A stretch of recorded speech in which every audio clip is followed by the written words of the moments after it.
Olá, que bom estar aqui com você. Eu agradeço muito a Dilce por essa oportunidade de troca de experiências.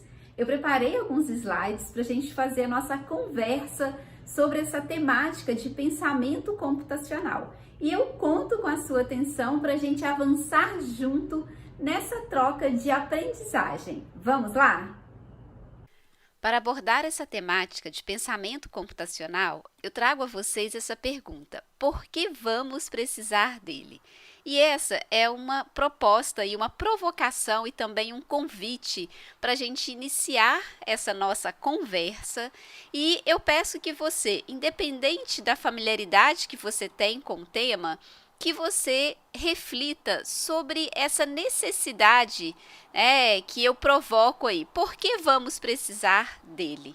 Então, como que você responderia a essa questão? Então, é nesse sentimento aí de provocação, de reflexão, de curiosidade que eu quero reunir com vocês nessa apresentação para que a gente possa conversar sobre essa temática, tá certo? Bom, e antes da gente prosseguir, eu acho importante compartilhar com você um pouco da minha trajetória. Então, é importante que você entenda a partir de qual perspectiva que eu falo. Então, a minha formação, ela é na área de ciência da computação, então eu tenho uma graduação e um mestrado nessa área, e desde que eu comecei a atuar como professora no ensino superior, eu me dedico e me interesso pelas questões que envolvem o uso das tecnologias na educação. Então, eu sou uma entusiasta dos processos de inovação na educação, da utilização das tecnologias para práticas de autoria e colaboração, autonomia do estudante, protagonismo. E eu venho desde então também abordando essa temática de pensamento computacional como uma possibilidade de da gente desenvolver também a educação e propiciar uma formação que permita desenvolver habilidades e competências alinhadas para o século XXI. Então, é a partir dessa perspectiva que eu falo com vocês sobre pensamento computacional. E, obviamente, deixo já um espaço aí das minhas redes sociais, Facebook e Instagram, para vocês fazerem contato comigo. Será um prazer para mim receber notícias e quem quiser compartilhar as reflexões, até mesmo a resposta dessa provocação aí de por que vamos precisar do pensamento computacional. Tá bom? Eu também tenho um doutorado em gestão e organização do conhecimento, foi uma formação que eu busquei muito voltada para compreender esse cenário nosso da sociedade da informação. E esses estudos também me contribuíram, trouxeram grandes contribuições para que eu pudesse também entender melhor sobre todos esses processos de transformação que a gente vive, tá certo? E aqui eu deixei também alguns selos aí de certificações que eu tenho. Hoje eu sou Google Trainer e Google Innovator, que são certificações voltadas para educadores que demonstram esses domínios de uso das ferramentas Google na educação, tá bom? Então fica esse espaço aí e que vocês se sintam acolhidos e abertos para a gente poder conversar nesse momento aqui hoje, tá bom? E essa apresentação, ela foi organizada em 5 momentos. Então, é importante a gente compreender os fundamentos e as bases do que é o pensamento computacional, voltar nessa reflexão da necessidade desse conceito aí que nós vamos abordar, como que isso pode ser aplicado na educação, onde que a gente pode conhecer mais e praticar, tá bom? Então, é sobre isso que a gente vai conversar e fique aí bem atento para a gente seguir nessa troca de experiências. Vamos lá!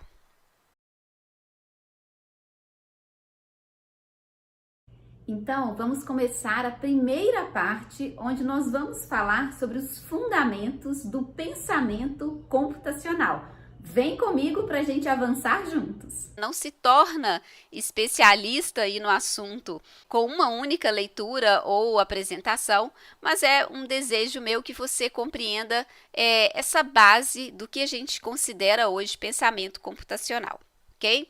E por que isso é muito importante? Porque eu vejo, às vezes, o conceito sendo trabalhado de uma maneira, às vezes, reducionista ou incorreta mesmo. Então, o pensamento computacional, ele não é uma associação aí de habilidade tecnológica, ele não se reduz a isso. Então, algumas pessoas, às vezes associam a habilidade de uso de tecnologia. Se o estudante tem um bom domínio, ele sabe fazer uso, então ele tem domínio desse pensamento computacional. E a gente vai ver que não é bem assim, tá? E outra também aplicação que às vezes é reduzir o conceito a ensino de programação. A gente vai ver que a programação ela está muito associada a esse conceito de pensamento computacional, mas a programação de computadores não é a única forma que a gente tem de desenvolver esse pensamento computacional. Tá?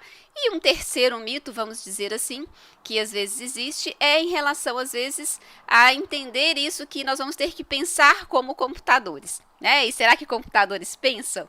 Então, às vezes, a gente se leva aí a uma compreensão, ao pé da letra, vamos dizer assim. E o que eu quero nessa primeira parte aqui é colocar vocês numa dimensão de compreensão do que a gente entende sobre o que é pensamento computacional, tá bom? Então, vamos seguir. E é claro que a gente vai começar trazendo algumas definições. E aqui eu trago um pouco aí da pesquisa da Janette Wing, que é uma estudiosa aí dessa temática, trouxe grandes contribuições e que ela considera que a combinação do pensamento crítico com os fundamentos da computação define uma metodologia para resolver problemas. E isso é denominado pensamento computacional. Observa que eu deixei grifado aqui como metodologia para a resolução de problemas. Eu quis destacar isso porque dentro desse pensamento, a gente entende que desenvolver o pensamento computacional, ele pode ser associado aí a um uso de uma metodologia. E essa metodologia é aplicada para resolver problemas.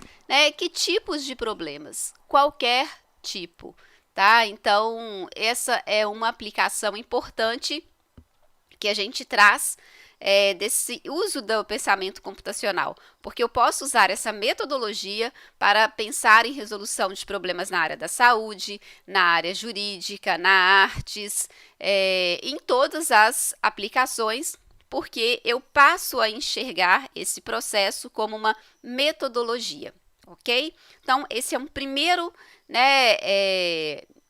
conceito que eu acho importante aqui a gente partir para compreender o que é esse pensamento computacional.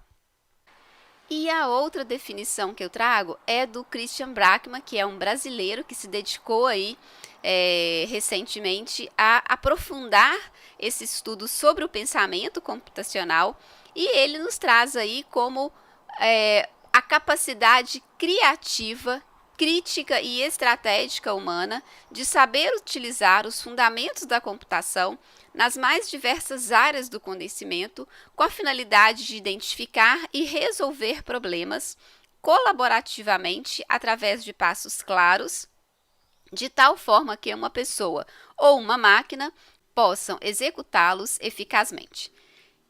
Então, aqui eu destaquei essa capacidade, porque o pensamento computacional ele também tem esse potencial aí de desenvolver habilidades e competências que podem ser aí grandes aliados nesse processo que a gente vai trabalhar de resolução de problemas.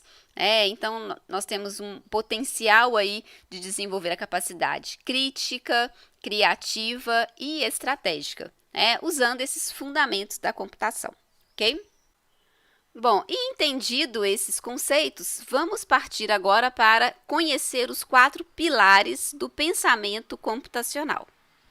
Esses 4 pilares são chamados de decomposição, reconhecimento de padrões, abstração e algoritmos. Então, o que nós vamos fazer agora é avançar na definição e na aplicação de cada um desses pilares e compreender melhor, então, esse conceito do que é o pensamento computacional, ok? Bom, o primeiro deles, então, que é a decomposição, ele envolve o quê? Identificar um problema complexo e quebrar esse problema em pedaços menores e mais fáceis de gerenciar. Então, eu consigo criar um processo onde eu possa ir resolvendo as partes e, ao resolver as partes, chegar à resolução do todo. Bom, em que esse conceito aí pode nos ajudar? Então, esse pilar, ele tem uma aplicação na forma como a gente pode enxergar os problemas e traçar um plano ou uma estratégia de resolução. Então, aqui eu trouxe essa ilustração que eu gosto bastante, que é de um curso de introdução a pensamento computacional que existe hoje disponível gratuitamente no portal AvaMec, e que ele traz essa ilustração de como que a gente pode, a partir de um problema, quebrar esse problema em partes menores, né, os chamados subproblemas, onde eu possa tratar individualmente esses problemas e que a solução desses problemas possa gerar aí uma solução para o problema completo. Então, esse é um processo que a gente pode pensar numa atividade de realização de um evento. Então, realizar um evento pode ser um projeto que envolve várias etapas.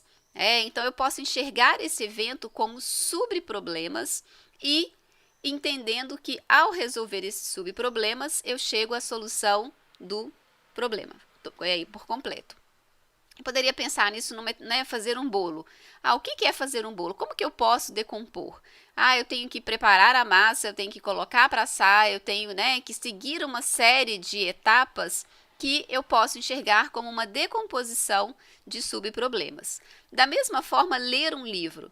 Se eu tenho que ler um livro de 500 páginas e eu tenho X dias para realizar essa ação, e aí eu estou enxergando que esse é o problema que eu preciso resolver, então, como que eu poderia dividir esse livro ou esse problema em subpartes? Eu poderia fazer uma organização por capítulos, por números de páginas, Como que eu posso quebrar esse problema em problemas menores? Então, essa é uma estratégia chamada de divisão e conquista dentro da ciência da computação, e a gente tem como propósito aí focar em partes menores, porque essas partes menores elas podem ser consideradas menos complexas do que o problema como um todo, e ao resolver essas partes menores eu tenho a resolução do problema como um todo. Então, esse é uma aplicação aí e um princípio que a gente usa dentro dessa metodologia aí do pensamento computacional. Seguindo, a gente tem a etapa aqui de reconhecimento de padrões. Como que eu posso analisar cada um dos problemas com maior profundidade, ou identificando problemas parecidos, ou reutilizando soluções já encontradas? Então, reconhecer esses padrões significa fazer uma análise comparando o que eu tenho de conhecimentos prévios, o que eu tenho já de resultados e como que isso pode me auxiliar na resolução daquele problema. Então, aqui eu trouxe algumas aplicações de como que esse pensamento a gente às vezes já faz uso no nosso cotidiano e como que ele vai se inserir nessa abordagem do pensamento computacional. Então, aqui eu tenho uma figura. Essa figura, elas são 3 elementos distintos e eu posso reconhecer alguns padrões que me levam a indicar, por exemplo, que nessa figura aqui todos são aves. Então, eu começo a observar características comuns que eu posso reconhecer e que padrões eu posso né, trazer para identificar essas imagens. Então, esse é um processo aí que eu estou usando o quê? Eu estou criando uma referência a alguns padrões que eu já conheço e isso me permite identificar em geral, aí, essa característica em comum. Então, a partir dessa característica comum, eu poderia, né, enumerar uma série de ações, características desses elementos que estão sendo mostrados nas imagens, né? Então, esse é um exemplo de aplicar essa capacidade de reconhecimento de padrões. O próximo é esse exemplo aqui da matemática, onde eu poderia analisar esses números e eu conseguiria identificar qual que é o próximo número da sequência, porque eu começo a observar que existe um padrão, né, no comportamento dessa sequência. Então, eu poderia dizer que aqui são os números ímpares, são números que têm uma diferença de 2 em 2 em relação aos anteriores, e com isso eu chegaria que o próximo número da sequência é 11. Então, esse é um processo aqui que a gente está dizendo que pode ser aplicado na resolução de problemas. Que tipo de problemas? Imagina que eu esteja pesquisando a cura de uma doença. Eu vou ter que investigar certos padrões de comportamentos, que, baseado em reconhecimentos prévios, estudos, comportamentos de padrões, isso vai me auxiliar numa resolução ou nessa descoberta aí de uma cura para uma doença. Da mesma forma, a previsão do tempo. Então, hoje, muitos desastres ambientais, às vezes, podem ser evitados à medida que eu vou analisando e reconhecendo certos comportamentos, certas previsões que me levam aí a predizer, por exemplo, um tempo ou um desastre ecológico, ou pelo menos organizar a informação para evitar um desastre ou uma tragédia. Então, são aplicações aí que eu posso dar desse pilar aí, que é o reconhecimento de padrões. E o outro é a capacidade de abstração. Então, na resolução de um problema, é muito comum o que eu posso detalhar, ou encontrar detalhes que são importantes dentro do que eu quero naquele momento para aquela solução, e eu posso ignorar outros. Então, essa capacidade de abstrair, de agrupar, de reconhecer certos elementos como essenciais naquele momento, ela nos permite, às vezes, focar numa solução, abrindo-se mão de alguns detalhes. Uma aplicação aqui, um exemplo, são mapas de linhas de metrô. Então, nesses mapas, o foco é orientar a pessoa quais são as linhas, quais são as paradas. Então, eu abstraio que às vezes existem curvas, que existem caminhos distorcidos aí, e eu foco nesse detalhamento o quê? De criar uma imagem que permita às pessoas entenderem o fluxo dessas linhas de metrô e organizo o que é essencial para as pessoas nesse momento. Então, o que eu fiz aqui? Eu abstraí de certos detalhes, talvez de distância, eu abstraí detalhes de curvas, de relevo, porque o meu foco nesse momento aqui era criar uma representação que fosse útil para as pessoas fazerem uso das linhas de metrô. Então, essa capacidade que a gente teve de ignorar certos elementos nos ajuda a resolver o problema dessa forma, tá certo? Então, esse é um exemplo. E o quarto pilar aí, é a questão do algoritmo. Como que eu posso criar passos ou regras para resolver cada um dos subproblemas encontrados? Então, eu posso sistematizar em mais ou menos detalhes um processo de passo a passo para a resolução das etapas ou desses subproblemas que eu identifiquei, por exemplo, lá na composição. Então, é a forma que a gente tem de organizar uma sequência de passos para a resolução de um problema e lembrando que esses passos podem ou não ser executados por computadores. Então, quando a gente está pensando no pensamento computacional, eu estou pensando nesse conjunto de habilidades para a resolução de problemas e eu consigo aplicar essas estratégias, esses fundamentos, independente de ter o uso de um computador, tá? Então, esse é um pilar e um fundamento bem importante que vocês têm que entender dentro desse processo que a gente está trabalhando aqui de falar sobre pensamento computacional. Obviamente, quando eu falo em algoritmos, a aplicação que a gente mais conhece e mais ouve falar é a criação de softwares e aplicativos, dispositivos digitais, onde eu consigo estruturar essa sequência de passos no nível de detalhamento e numa codificação que pode ser entendida por um computador, e aí sim eu tenho a criação de softwares para a resolução de problemas das mais variadas possibilidades, tá certo? Bom, então, esses 4 pilares são os que fundamentam esse conceito de pensamento computacional. Observe, então, que ele pode ser enxergado como uma metodologia, algo que eu posso aplicar para se chegar à resolução, à solução de problemas, e eu também posso entender como capacidades.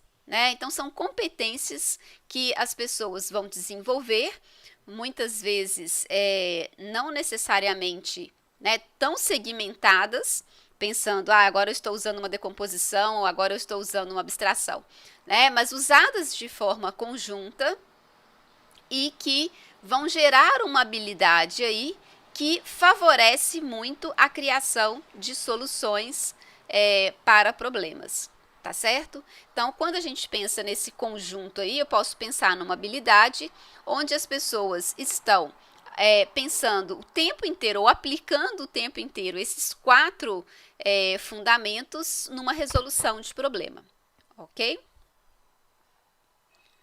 E para finalizar essa primeira parte, então, eu compartilho com vocês esse infográfico desenvolvido aí pela Pipa Comunicação, onde eu gosto muito assim da organização para a gente sintetizar esse pensamento computacional.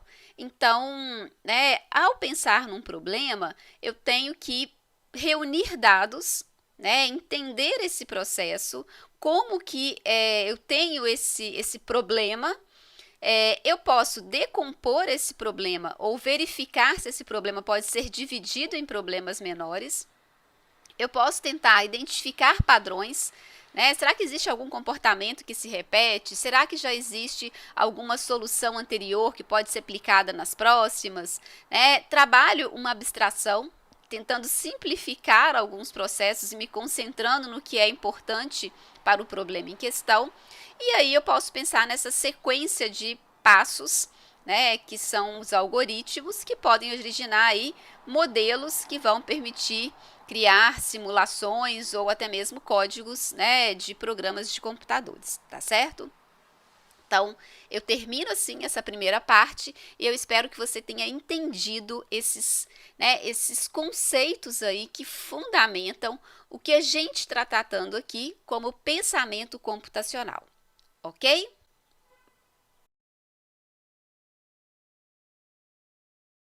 Agora, nessa segunda parte, vamos seguir para tratar sobre essa necessidade do pensamento computacional.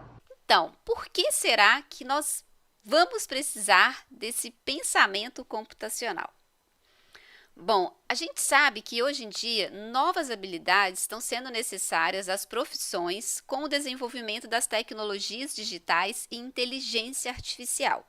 Então, nesse processo, a gente precisa de entender que, embora a gente saiba que os conhecimentos aí que a gente tem, fundamentais da matemática, física, química, artes, literatura, eles continuam sendo importantes. A gente sabe que as tecnologias elas estão caminhando para um novo processo aí, de transformação nas nossas vidas, onde a gente vai ter cada vez mais atividades e recursos para auxiliar as atividades humanas, E aí, eu preciso entender também que esse entendimento aí do pensamento computacional, dessa aplicação da lógica, ele é amplo e também útil para todas as áreas. Então, seja nas ciências humanas, sociais ou exatas, desenvolver o pensamento computacional significa criar uma lógica para a resolução de problemas que são comuns e essenciais, né, de acontecerem em qualquer profissão, né, e até mesmo as que a gente ainda nem sabe, né, que serão criadas. Então, a gente pensar nesse processo aí, nesses fundamentos que são colocados para o pensamento computacional, isso nos favorece a organizar a lógica, de processar o conhecimento, de processar a organização dos processos, que nos favorece nessa resolução de problemas. E é claro também, né, que uma terceira, vamos dizer assim, argumentação que a gente quer abordar aqui é que cada vez mais a gente vai ter que lidar com dispositivos que nos vão exigir aí uma habilidade de programação. Quando eu falo programação, é que a expectativa é que a gente tenha sistemas que possam automatizar tarefas cotidianas ou, né, de processos mesmos mais complexos, onde a gente vai precisar definir parâmetros, regras e que a gente desenvolver essa habilidade de raciocínio lógico e de construção aí de algoritmos, isso vai nos favorecer para a gente se comunicar com esses novos dispositivos e aplicativos. Então, eu gosto muito de dar o exemplo do despertador do seu smartphone. A gente tem uma capacidade hoje de organizar esses dispositivos que a gente pode, de certa forma, enxergar isso como um processo de programação, onde eu posso definir horários baseados em dias da semana, em calendários. Então, eu crio uma organização que é uma forma que eu posso enxergar como uma interação com uma aplicação, ainda que seja num domínio de quase que linguagem natural, mas eu estou exercendo um controle e uma programação sobre o funcionamento daquele aplicativo. Então, desenvolver isso nos favorece aí para que nós tenhamos maior autonomia e controle sobre os programas e aplicativos digitais, tá certo? Então, a argumentação que eu construo com vocês aqui, ela é nessas vertentes, né? Onde a gente precisa desse desenvolvimento aí enquanto metodologia de resolução de problemas, né? Para criar um processo lógico e processual, vamos dizer assim, para a resolução de problemas. E a gente tem, por um outro lado, uma necessidade de conhecer mais a organização e o funcionamento dos dispositivos para ganharmos maior autonomia sobre o funcionamento deles, tá certo?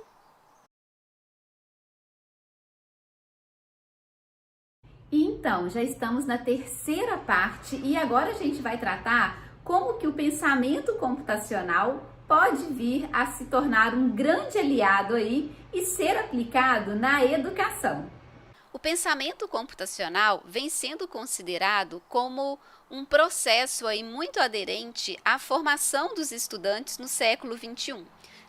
E isso se fundamenta porque é compreendido que essa temática ela faz com que os estudantes possam aí criar uma compreensão plena do mundo, cada vez mais conectado e imerso em tecnologias digitais. Ela favorece essa capacidade de aprendizagem e resolução de problemas e, claro, vai ser também utilizada como ferramenta de apoio e aprendizado às demais disciplinas. Então, hoje, quando a gente fala dessa aplicação do pensamento computacional na educação, a gente entende que isso já vem sendo aí explorado pelas competências gerais que são apresentadas na BNCC.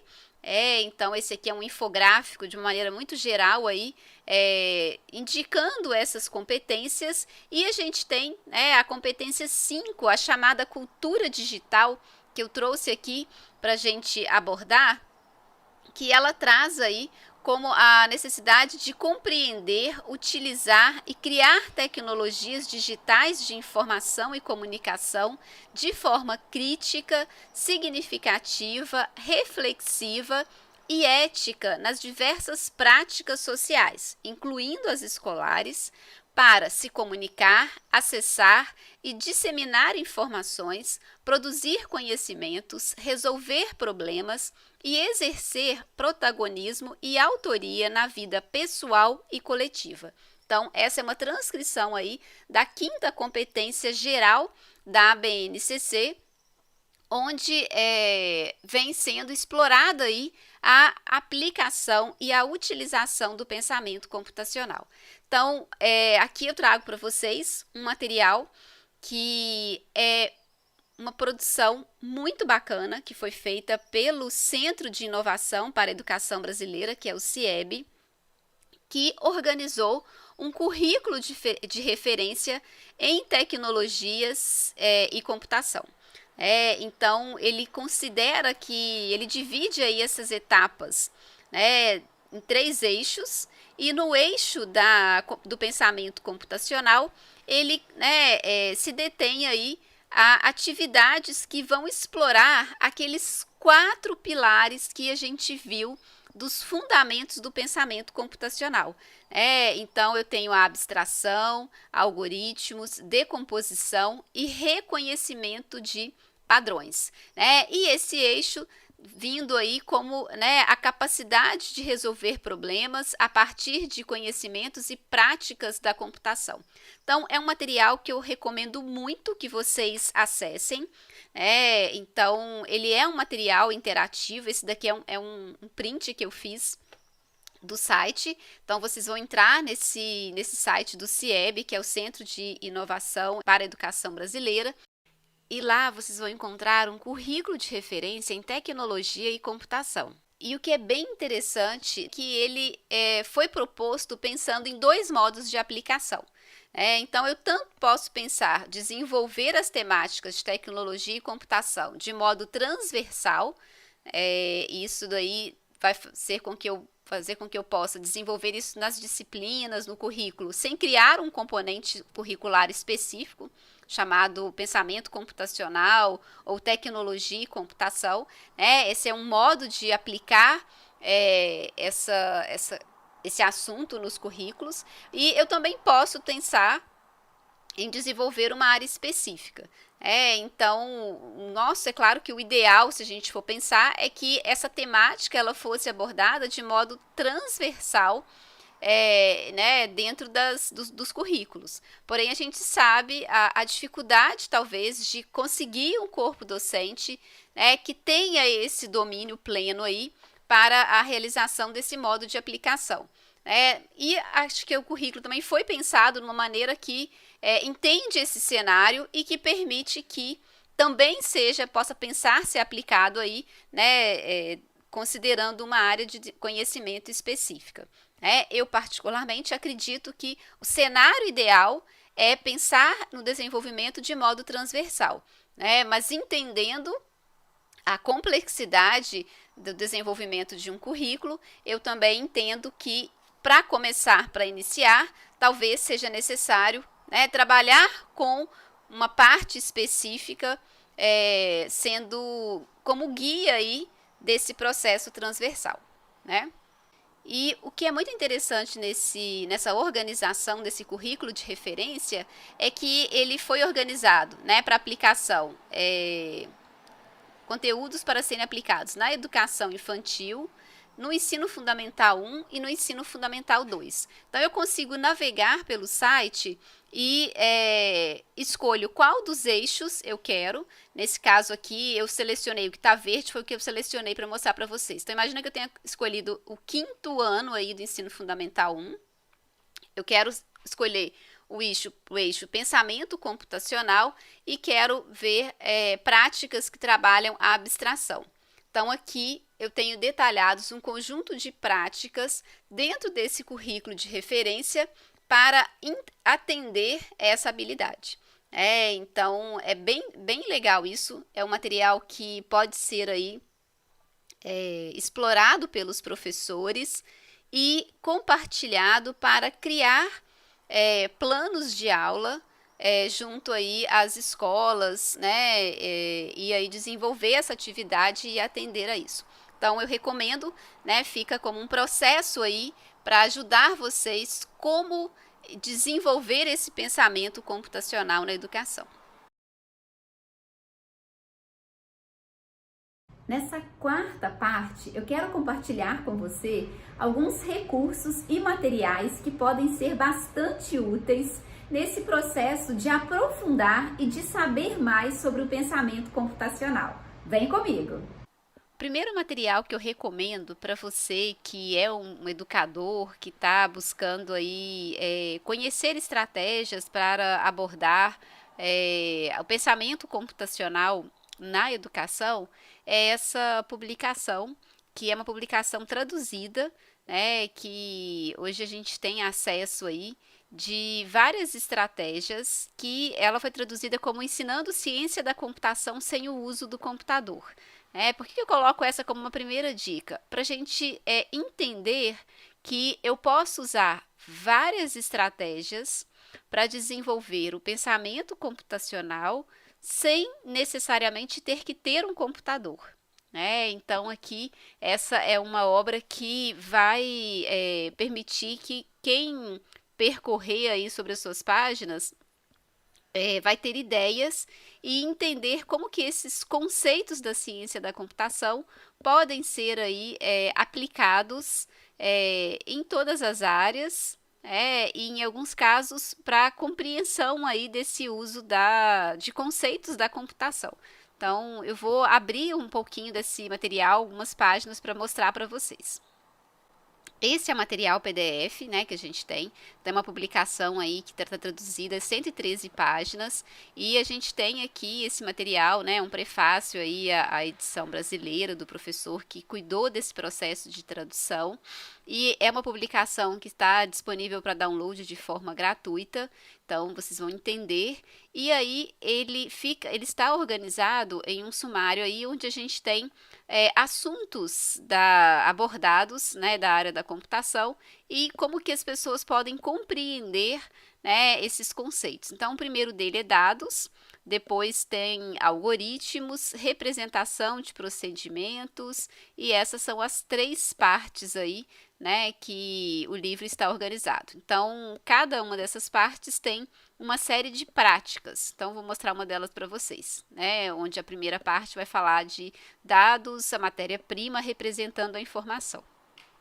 Então, aqui vem sempre uma pergunta, né, sobre o estímulo aí, sobre o conceito aplicado na computação e qual a diferença de dados e informação.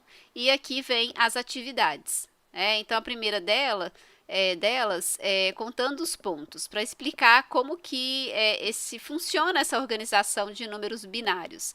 Então, aqui tem o sumário, quais são as matérias relacionadas, no caso aqui a matemática, quais são as habilidades, contar, correlacionar e ordenar, qual é a idade, né, que isso aqui pode ser trabalhado, uma indicação, quais são os materiais necessários.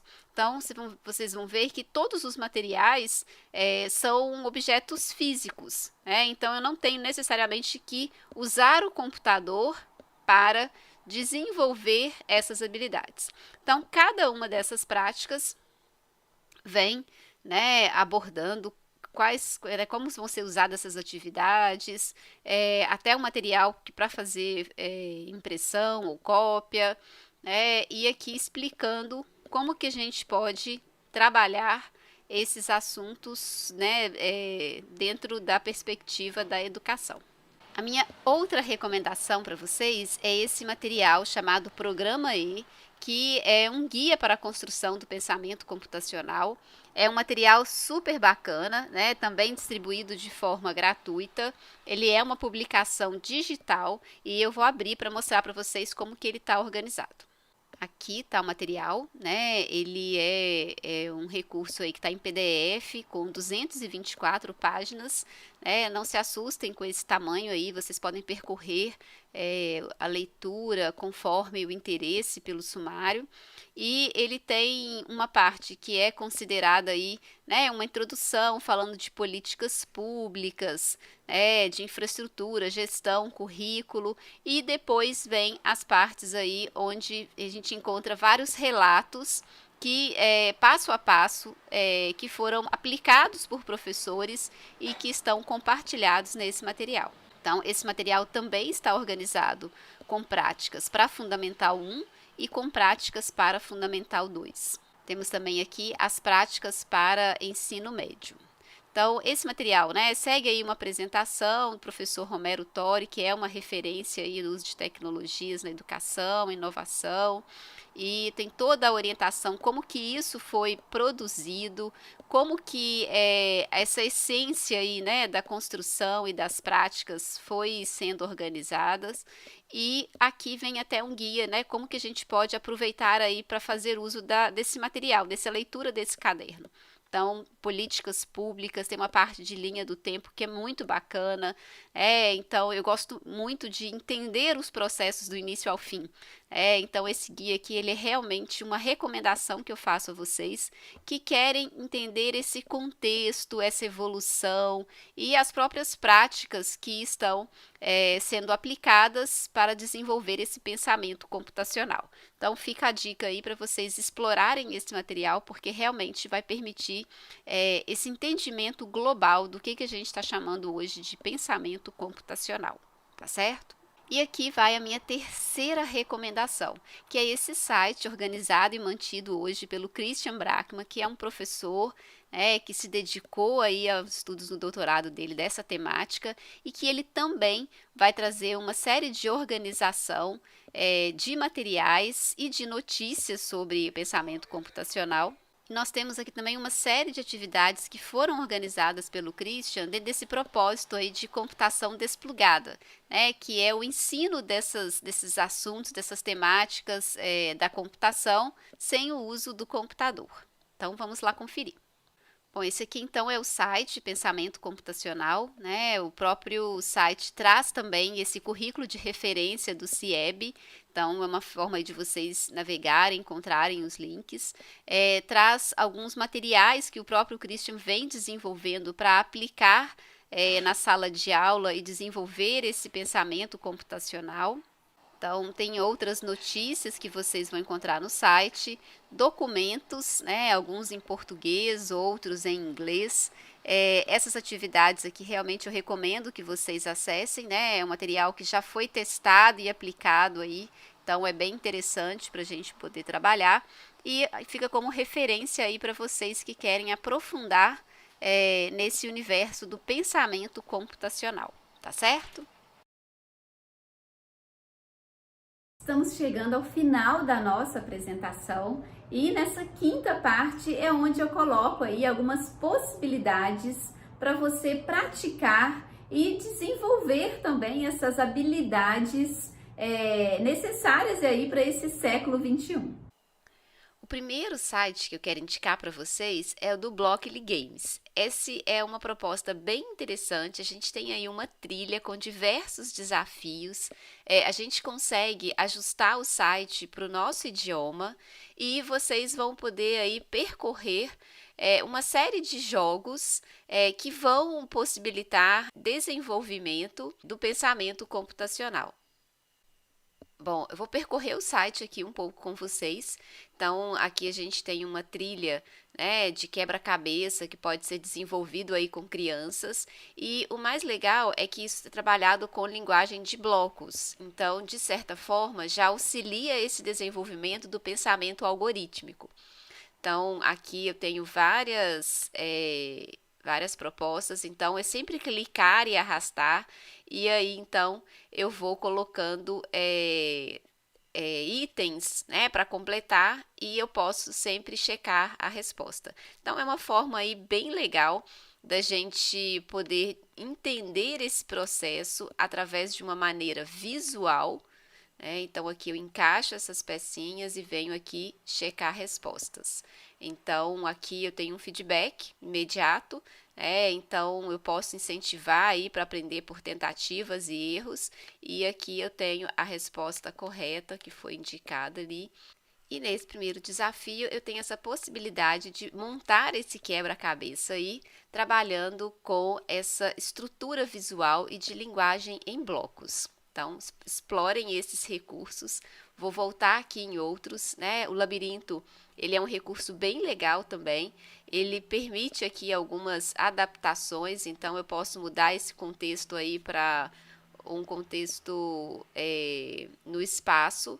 E eu tenho todo o processo indicando, né? Então é uma interface bem intuitiva para explorar aí esse aprender e ir conhecendo as possibilidades. Então, o ideal é que as pessoas explorem todos esses recursos e que elas consigam entender aí essa lógica dessa resolução de problemas que são colocados aqui de uma maneira lúdica, né? Mas que a gente entende também que os níveis aí de desafios, eles compreendem aí trabalhos que dá para ser desenvolvido com crianças até adultos, tá bom? Então, explorem cada um desses e conheçam aí esses recursos para praticar e depois pensar como inserir isso na sua prática educacional. A minha próxima dica aí para você explorar é o site do Scratch, né? Muito conhecido aí para quem está trabalhando, quer começar ensino de programação para crianças. E o legal do Scratch é que ele permite uma criatividade muito bacana, que pode ser explorada aí com a criação de histórias, jogos, animações. Então eu considero o Scratch quase que uma rede social para a gente compartilhar projetos, ideias de forma colaborativa e autoral. Então eu sou bastante fã e vou navegar um pouquinho para vocês entenderem como que é. Então, no site do Scratch eu consigo fazer o acesso pela web, então não preciso de instalar, isso já foi aí uma evolução da plataforma. Eu vou precisar de criar uma conta gratuita para salvar os projetos que eu desenvolver e eu tenho uma documentação muito rica desse site, já com bastante coisa traduzida para o português, e eu tenho recomendações aí para os pais, para educadores e uma documentação sobre o Scratch muito rica. Então, a gente pode começar a criar, se juntar aí para explorar. Então, o que é legal? Além de poder desenvolver projetos, eu compartilho. Então, todos esses projetos que estão aqui foram trabalhos criados na plataforma e que podem servir de inspiração para a gente. Olha que legal!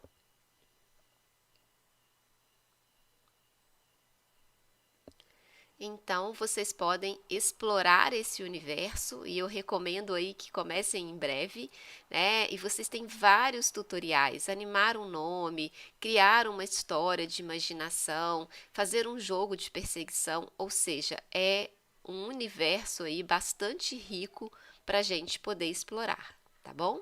E a minha terceira dica aqui é o site code.org, que é também um projeto fascinante, super bem documentado, que já tem tradução aí para o nosso idioma e que permite a gente conhecer ideias e projetos desenvolvidos para acelerar aí esse entendimento e uso da ciência da computação em todos os contextos. Então, aqui também eu tenho uma plataforma web, eu tenho a opção de criar uma conta gratuita e da mesma forma que o Scratch, eu consigo ver vários projetos que foram desenvolvidos usando code.org.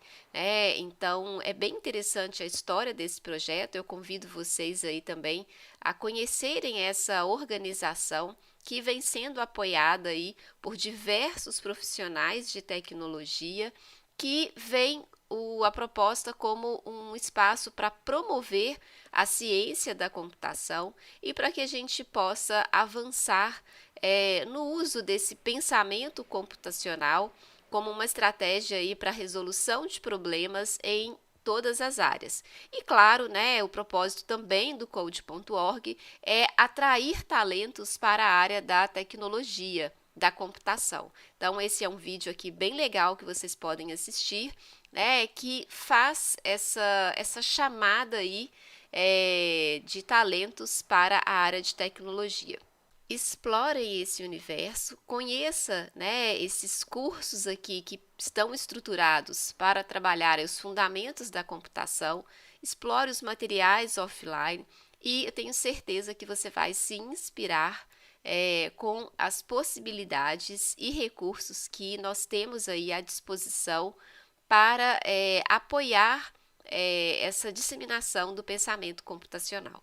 E agora, concluindo, fica aqui o meu convite para que vocês mergulhem nesse mundo, explorem aí todos esses recursos digitais. Alguns eu compartilhei aqui e eu tenho certeza que existem milhares de outras ideias e possibilidades online. E eu penso muito nessa possibilidade de desenvolvimento do pensamento computacional através da organização de projetos interdisciplinares, concursos, desafios, competições. Então, compartilhe os seus resultados depois que você aplicar e com certeza você vai encontrar outras pessoas entusiastas, apoiadores, que também vão compartilhar com você o sucesso aí e os percalços também da caminhada, tá certo?